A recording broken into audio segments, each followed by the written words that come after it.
Hello दोस्तों, नमस्कार। स्वागत है आपका मेरे YouTube channel chemistry with Rana sir. आज हम चैप्टर 7 में पी ब्लॉक एलिमेंट के सेकंड पार्ट का अध्ययन करेंगे, जिसमें जो बचे हुए टॉपिक हैं उनके बारे में हम यहाँ पर समझेंगे। यदि आपने इसका पहला पार्ट नहीं देखा है तो प्लेलिस्ट में जाकर आप इसका पहला पार्ट देख सकते हैं, और क्लास 12 के सॉल्व्ड पेपर प्लेलिस्ट में अपलोडेड है, उनकी वीडियो भी आप प्लेलिस्ट में जाकर देख सकते हैं। तथा जनरल साइंस से संबंधित कुछ विभिन्न प्रकार के प्रश्न भी प्लेलिस्ट में अपलोडेड हैं, उनको भी आप जाकर प्लेलिस्ट में देख सकते हैं। यदि आप चैनल में नए हैं तो चैनल को लाइक, शेयर एंड सब्सक्राइब जरूर करें। आज का जो पहला टॉपिक है हमारे पास वह है समूह 15 के तत्वों का प्राप्ति स्थान। यानी जो समूह 15 के तत्व थे वो कहाँ पर पाए जाते हैं, जो समूह 15 के तत्व हैं वो कहाँ पर पाए जाते हैं, प्राप्ति स्थान। तो वायुमंडल में सबसे अधिक मात्रा में पाई जाने वाली गैस कौन सी होती है? नाइट्रोजन होती है, जिसकी वायुमंडल में प्रतिशत मात्रा 78% होती है। यानी जो नाइट्रोजन है वो वायुमंडल में सबसे अधिक मात्रा में पाई जाती है। इसकी जो प्रतिशत मात्रा होती है वायुमंडल में वो कितनी होती है? 78% होती है।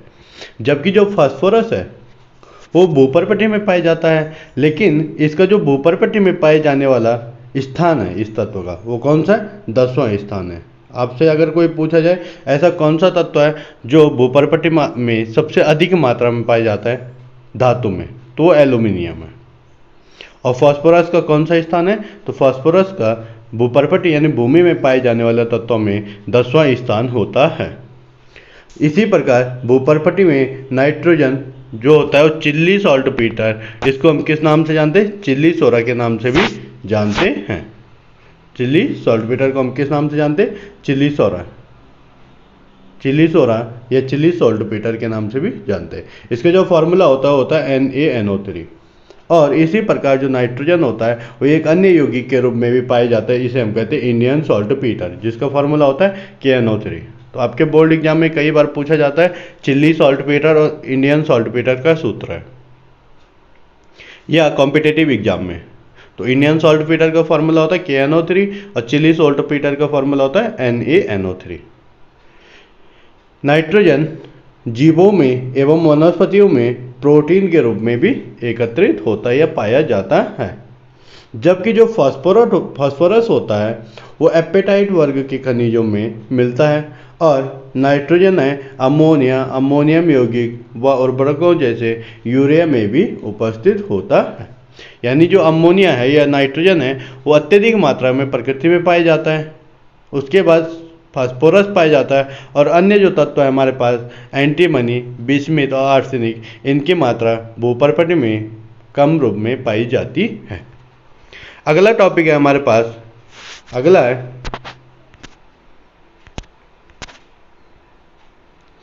है इसके बाद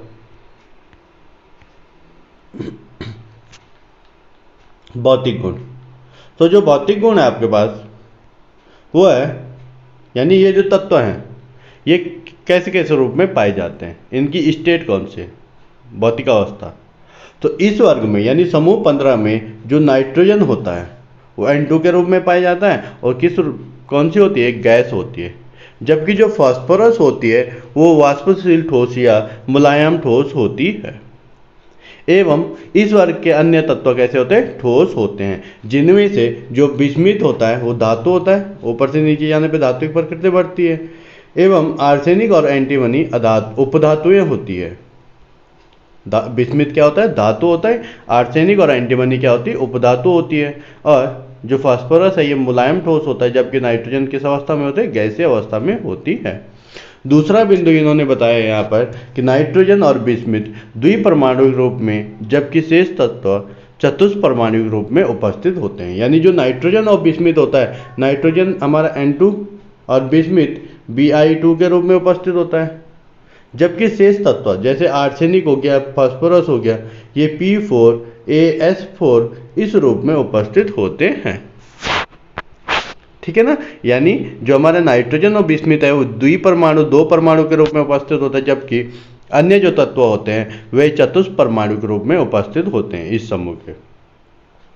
इसी प्रकार जब नाइट्रोजन में दो परमाणु के मध्य त्रिआबंध होता है, नाइट्रोजन में इन दो परमाणु के मध्य कौन सा आबंध होता है, त्रिआबंध उपस्थित होने के कारण इसकी बंध वियोजन ऊर्जा बहुत अधिक होती है। यानी इस बॉन्ड, तीनों बॉन्ड को तोड़ने के लिए आपको अत्यधिक ऊर्जा की आवश्यकता होती है, जिसके कारण जो डाइनाइट्रोजन होता है N2 होता है वो कमरे के ताप पर कम क्रियाशील या निष्क्रिय होता है।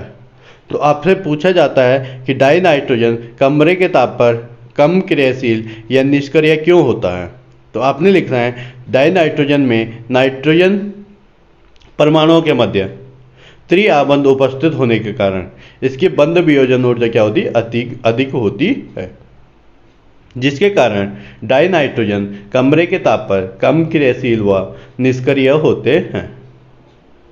अर्थात कमरे का तापमान 298 डिग्री केल्विन या 25 डिग्री सेल्सियस होता है और इसको तोड़ने के लिए इससे अधिक ताप की आवश्यकता होती है।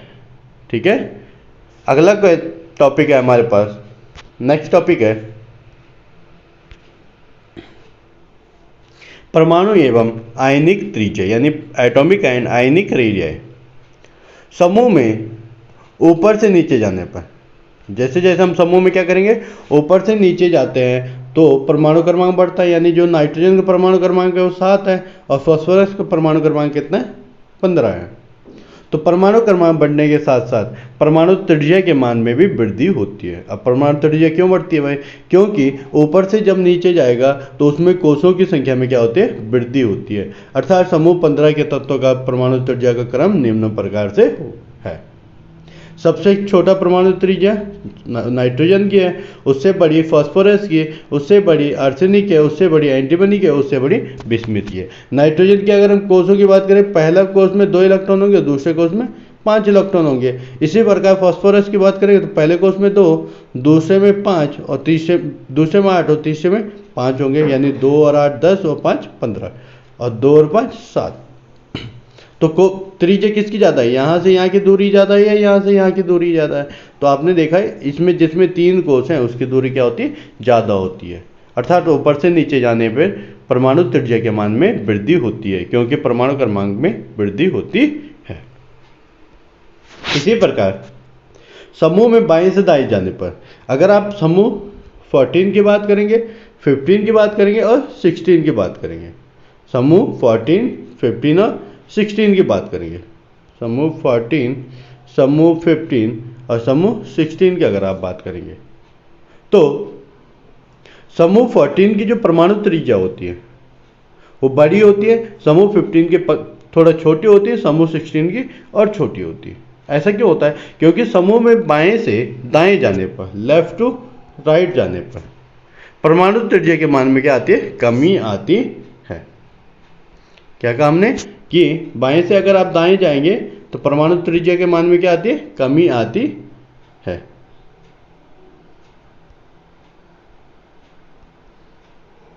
ठीक है, अब वो कमी कैसे कैसे आएगी, क्योंकि आप देखेंगे जब भी बाएं से दाएं की ओर जाएंगे, लेफ्ट टू राइट की ओर जाएंगे, तो परमाणु क्रमांक बढ़ेगा और परमाणु क्रमांक बढ़ेगा तो नाभिक में प्रोटॉनों की संख्या भी वृद्धि होती है। प्रोटॉन की संख्या क्या होती है, यहाँ पर बढ़ती है, या नाभिक में, इस नाभिक में प्रोटॉनों की संख्या में क्या होती है, वृद्धि होती है। अब प्रोटॉन पे कौन सा आवेश होता है, धनावेश होता है। तो इनका आकर्षण बल, माना यहाँ पर देखो 3 लोग हैं और यहाँ पे 2 इलेक्ट्रॉन यहाँ पर, 1 इलेक्ट्रॉन यहाँ पर है, तो इन 3 का आकर्षण बल पहले इन 2 पे लगेगा, उसके बाद बाहर वाले पर इसका आकर्षण बल लगेगा।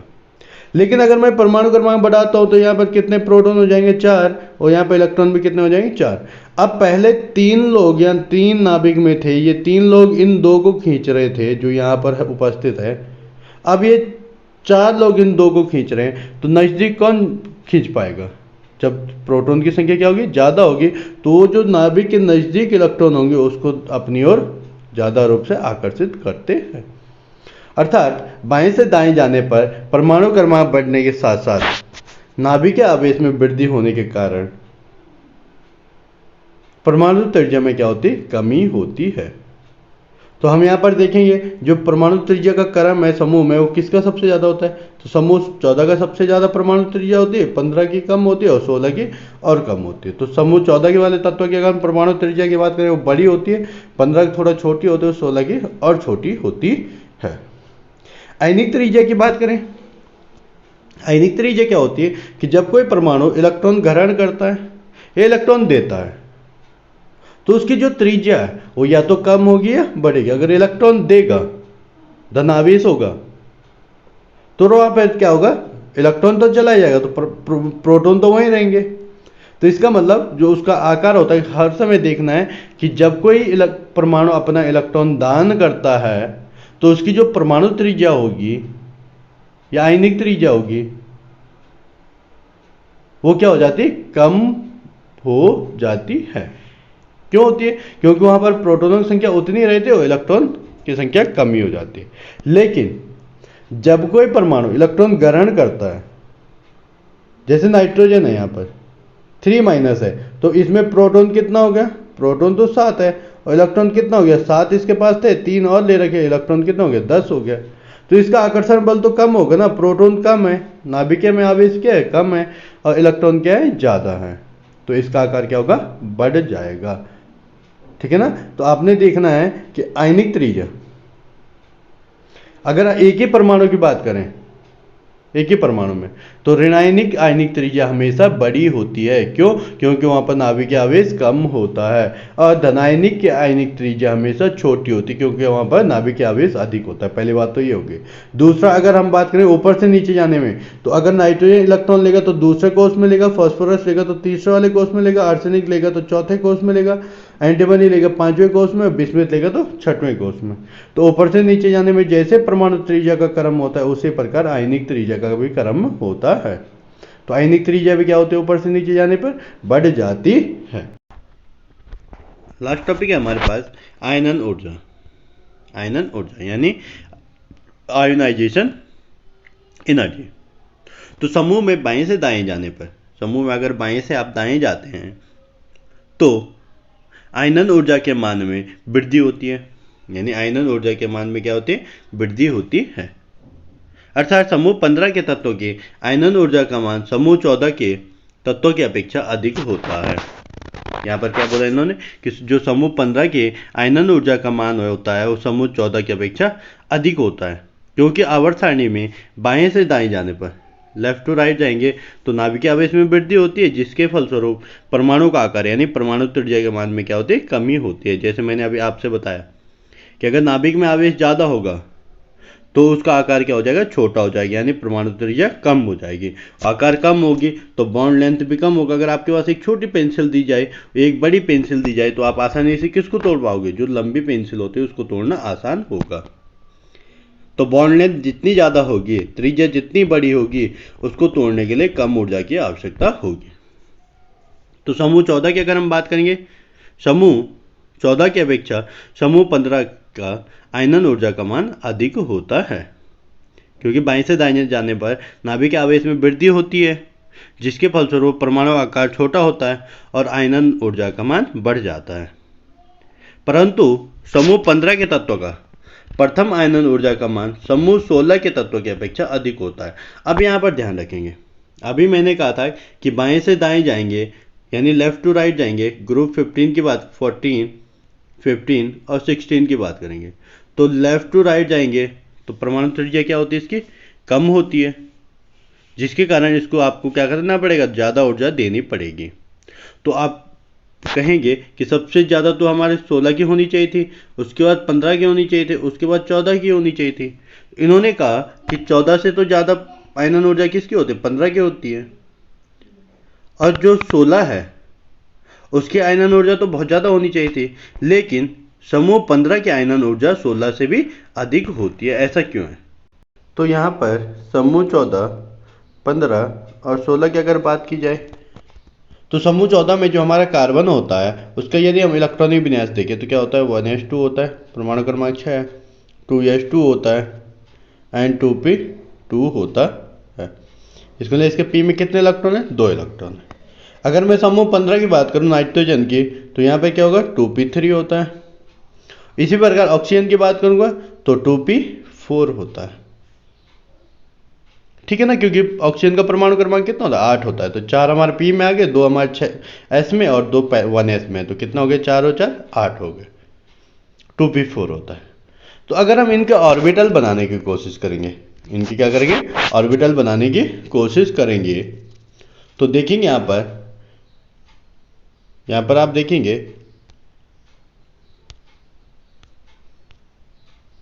कि इसका अगर हम ऑर्बिटल बनाएंगे समूह 14 के, तो समूह 14 में पी में कितने इलेक्ट्रॉन थे भाई 2 इलेक्ट्रॉन थे।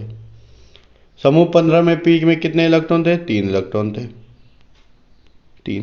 और समूह 16 में पी ब्लॉक में कितने इलेक्ट्रॉन थे 4 इलेक्ट्रॉन थे। तो इनमें से देखेंगे कि समूह 14 में तो 2 इलेक्ट्रॉन है पी ब्लॉक में, समूह 15 में 3 इलेक्ट्रॉन है और समूह 16 में 4 इलेक्ट्रॉन है, यानी एक युग्मित है और 2 अयुग्मित है। तो कोई भी परमाणु या तत्व तब स्थायी होता है या तो उसके जो सभी कक्षक हैं वो युग्मित रूप से भरे हो या सभी कक्षक अयुग्मित रूप से भरे हो।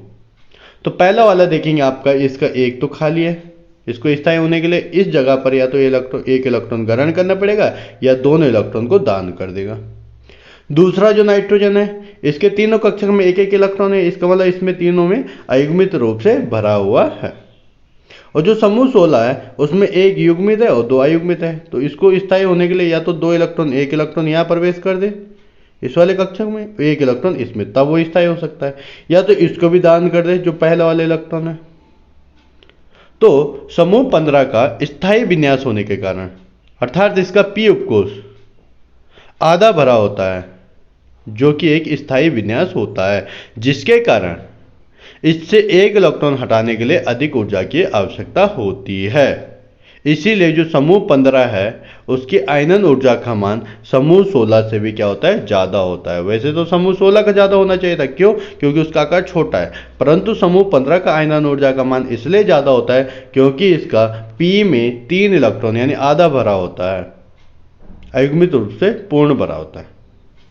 क्योंकि पी में 6 इलेक्ट्रॉन आते हैं तो 3 तो हमने भर दिए, तो या तो आप लिखो आधा भरा होता है या लिखो कि अयुग्मित रूप से पूरा भरा होता है, जिसके कारण इसकी आयनन ऊर्जा का मान समूह 16 से अधिक होता है। लेकिन कौन सी प्रथम आयनन ऊर्जा, क्योंकि एक इलेक्ट्रॉन हटा दिया तो ये हो गया हमारे प्रथम आयनन ऊर्जा, तो इससे भी हटाएंगे हम, सबसे एक एक हटा दिया, तो अब ऊपर वाले में बचेगा एक इलेक्ट्रॉन, यहाँ पर नाइट्रोजन वाले में बचेंगे 2।